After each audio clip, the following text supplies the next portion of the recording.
Bueno, tuvimos entonces un panorama local y ahora llegó el momento de la entrevista internacional de Rolando Gallego, en esta oportunidad a Julio Rojas, guionista de Caso 63 y Quemar tu casa.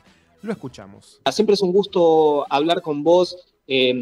También es muy interesante saber que muchos que están incursionando, ¿no? Hoy en día en el podcast y en las series audibles, por decirlo de alguna manera, siempre te mencionan a vos y tus primeros trabajos como referencia. Esto quiero que lo sepas porque siempre que hablo con alguien que está incursionando en el mundo del podcast, dicen, bueno, no, porque escucho de Julio Rojas, escuché tal cosa. Así que nada, que sepas que sos referente para muchos en toda la región. Mira, a veces es bueno como escucharlo porque uno no es el último que se entera siempre de todas estas cosas. Pero bueno, sabía que iba a hablar con vos y te lo quería decir. Me parece una gran responsabilidad, así que, pero uno nunca, hay un dicho que yo siempre me encanta poner en la práctica, que uno nunca tiene que conocer a sus héroes. Bueno, y hablando de héroes, ahí dijiste, como dice Spider-Man, que un gran poder también conlleva una gran responsabilidad. Y justamente preguntarte por eso, ¿cómo vivís cada lanzamiento? Bueno, en este caso, de esta nueva temporada de Quemar tu casa, pero digo, ¿cómo vivís cada lanzamiento de estas ficciones? Sí, mira, es extraño porque está como desfasado en el tiempo. Son procesos que uno terminó. Luego lo toman generalmente grandes directores y actores y actrices y sigue un proceso que te deja, que queda atrás. Y yo estoy ahora, por ejemplo, en otro proyecto y es como retroceder un poco en el tiempo y volver a escucharlo de nuevo y volver a empaparme de algo nuevo, casi como un auditor, más que como el creador. Y por eso es muy bonito, porque es una sorpresa. Yo creo que no es tanto para ni los directores ni los actores que están, y sobre todo el postproductor que está como en tiempo presente, para mí es una sorpresa, es un regalo que llega en un momento, oh, se va a estrenar esa serie. Y entonces tenés que hacer esto, ¿no? De como de reconectarte de alguna manera. Claro que sí. Pero yo creo que es un bonito ejercicio de, de poder como abordar el proyecto desde cero, desde el olvido muchas veces, y empezar como tú dices, a reconectar y a comprender, mira, esto funcionó, esto era diferente, pero me encanta cómo quedó, mira cómo se creó el universo sonoro, y es una serie de sorpresas sobre sorpresas. Claro que sí. ¿Por qué crees que nos interesa tanto el thriller, el suspenso? Digo, si bien el podcast o las series audibles están explorando muchísimos formatos, Spotify está haciendo muchos trabajos en este sentido, sobre todo en la región, pero ¿por qué crees que nos interesa tanto, ¿no? La intriga tendrá que ver con que justamente no hay una imagen y o sea, nos hace imaginar mucho más allá, ¿no? Que hay un guión y una narración que cuenta una historia, pero ¿crees que tiene que ver con eso también? Yo creo, Rolando, que tiene que ver con eso, que es la ancestral manera de comunicarnos sobre los peligros del universo. Y creo que así se entrenaba la tribu. La tribu se entrenaba mediante escuchar esta historia, recrearla en tu mente, hacer la topografía del peligro, hacer la topografía del miedo, que era una emoción completamente sobrevivencia, completamente biológica.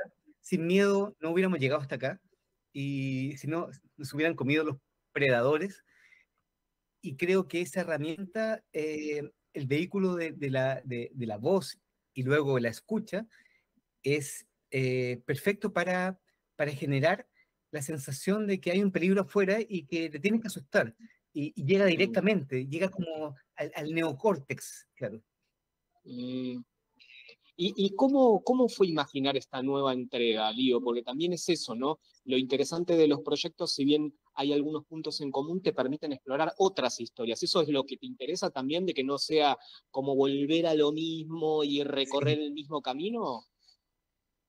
Exacto, mira, como me sentí privilegiado de estar en un proyecto que abordaba un tema que me encanta, que es el tema bueno, del terror, pero también el tema de la arquitectura del terror y las casas embrujadas. Las casas embrujadas, bueno, y es un género en sí mismo, ¿sabes? Ujú. Entonces, no podía desperdiciar la oportunidad de, si ya se había hecho una primera temporada que le fue tan bien, volver no a la casa embrujada de la ciudad, sino que, ok, vamos directamente a la raíz del género, a la casa embrujada en el fin del mundo, en el acantilado, el imaginario casi arquetípico que tenemos de la casa embrujada con el torreón, con la torreta, con las olas abajo, eh, eh, del imaginario de Stephen King al imaginario de Hill House, todo Ujú. converge ahí. Así que era perfecto reducir la cantidad de personajes y poner a estas dos hermanas en una nueva casa embrujada.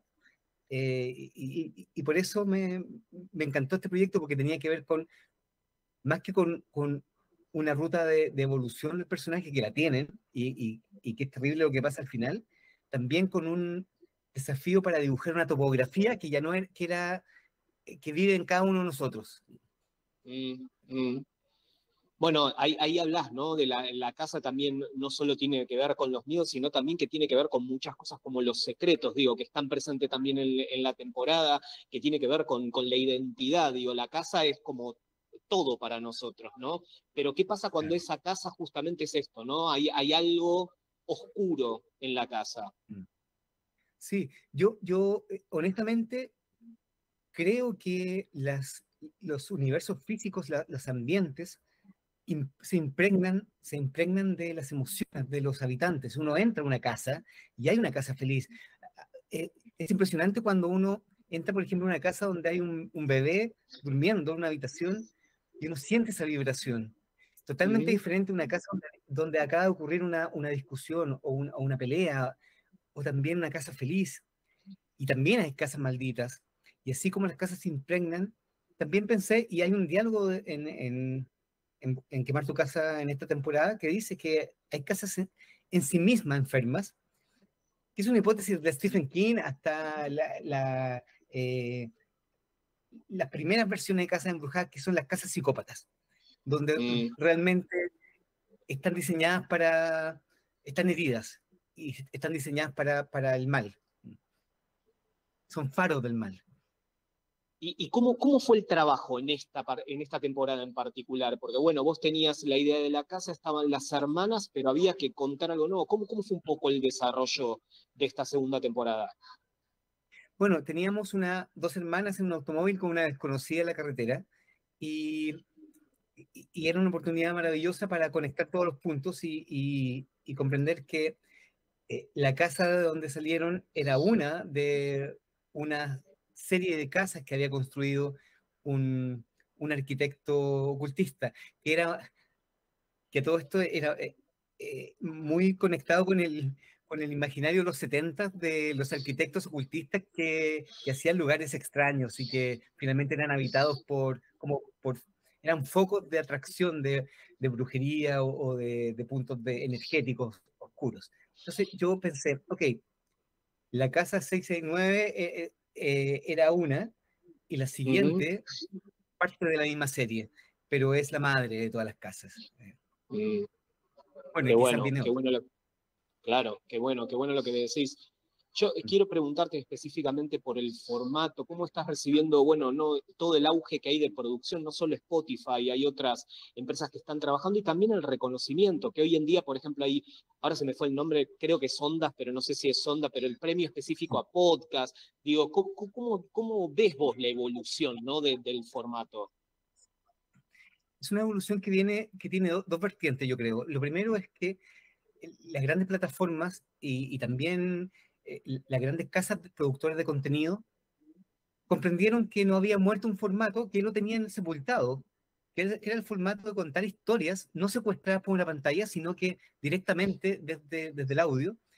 Ujú, Latinoamérica tenía una tradición de radionovelas y radioteatros. claro. Estaba presente en el imaginario de todos, los cuentacuentos, los niños donde leen los cuentos, Y ese formato les acomodó muy bien, primero la pandemia, porque por la saturación de las pantallas uno quería un poco desconectarse, eh, pero también por el tema de la tecnología, que permitió que cada uno tuviera la posibilidad de tener unos buenos audífonos, no eran como para personas especialistas, tener unos buenos audífonos, la posibilidad tecnológica de generar algo que no se podía hacer en las radionovelas y las telenovelas, que tenía que ver con esta situación inmersiva a veces, esta situación de dimensiones, donde el sonido pasa por otro lado, el sonido casi bioaural, eh, tecnología, y también, y creo que el factor más relevante, es que es mucho más barato y puedes contar, yo siempre digo, el guionista de audioserie tiene el mismo presupuesto de James Cameron. Y es increíble. Claro que sí, claro que sí. Y además, bueno, lo que permite, sobre todo en economías como regionales como las nuestras, que están siempre golpeadas, ¿no? Que también permite soñar mucho más, tal vez que pensar, no sé, una ficción, ¿no? Con todo lo que implica, es una ficción, digo, de live action. Claro que sí. Incluso ni siquiera estamos hablando de generar grandes producciones en ficción audible que tiene audiovisual que tiene restricciones. Estamos hablando que en una ficción audiovisual no puedes grabar mucho de noche, no pueden grabar con mucha gente, hay restricciones de producción, está lleno de frenos y de trabas y de barreras. Y esto es libertad completa. Y como el audiodrama tiene tanta libertad, es también es intoxicante y uno tiene que saber detenerse y ante toda la libertad posible, también tomar una decisión dramática y narrativa que es, desde la contención vamos a contar el mundo. Claro, claro, claro que sí. Bueno, ahí me decías, estamos con el estreno de esta nueva temporada, pero me estabas diciendo que estás trabajando en nuevas historias, digo, ¿tienen que ver o siguen en la línea del misterio, la intriga, el suspenso, o ya abriste otros caminos? Bueno, quemar tu casa es un camino de quemar casas y no puedo decir mucho, pero finalmente esta historia no se cierra acá y se cierra obviamente en la conclusión final. Estoy haciendo eso, también estoy haciendo un proyecto relacionado con Caso 63 que no puedo mencionar mucho, pero tiene que ver con una historia que cierra una escena final que pusimos en Caso 63 y que le da sentido a toda la temporada. Y como tú dices, hay una locura por contar y escuchar, por historias de ojos cerrados. Así que es un buen momento también para guionistas jóvenes que quieran Claro, explorar esto. claro.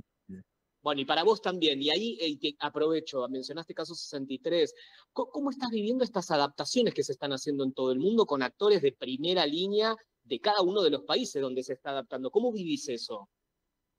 Como un fanático, yo creo que no me siento parte pero dicho de la buena manera, no me siento parte de esa ficción, sino disfrutándolo como el fanático que admira a Julianne Moore y a Oscar Isaac. No, no, Mm, y yo creo que es el abordaje más sano para un autor, que es comprender que tu obra ya no es tu obra, que es una obra que ya se fue y va a llegar con muchos nombres, muchas caras y muchos trajes diferentes.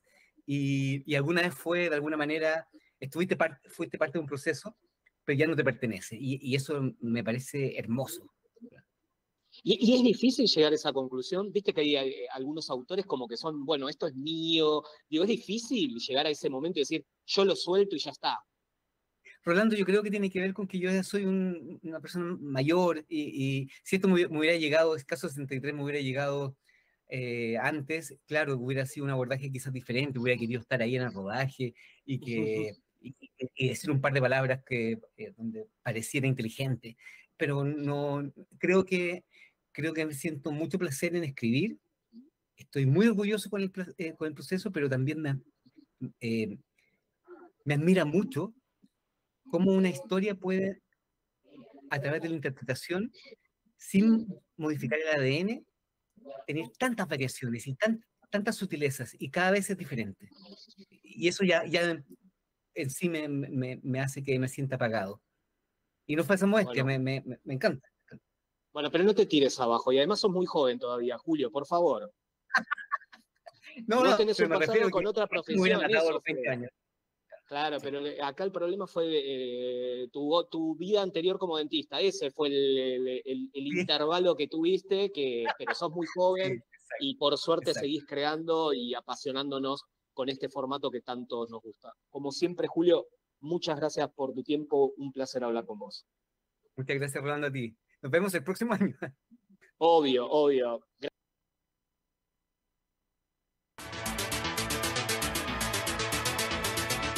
La